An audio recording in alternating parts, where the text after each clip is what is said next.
Hello Travelers, today we're just taking a very quick hands-on look here at the Ace card.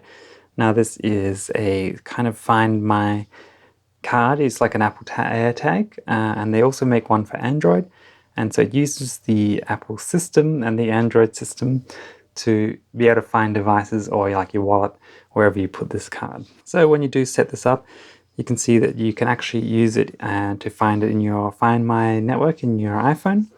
And it also makes a beeping sound, and it has a battery which I think lasts, was it about 2 years, they say on the website.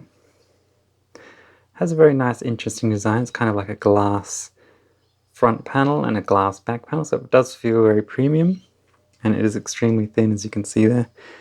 Now, when I click this button here, you get that little flash there.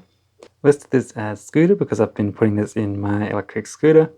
So I'm just going to go ahead and click the alarm. Let's see how loud that is. I have the option here to play an alarm or get directions and turn notifications on or off. So let me just go ahead and play the sound.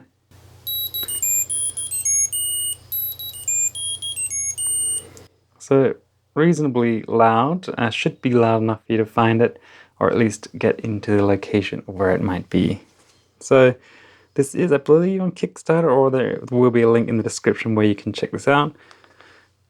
But it is a very interesting device, and it's amazing that it is so thin and so small. So, you could chuck it in your wallet, in your passport wallet, and you'll always be able to keep track of it no matter where it is. So that's it for this one, just a really quick one today. Be sure to stay subscribed and keep up to date with future videos.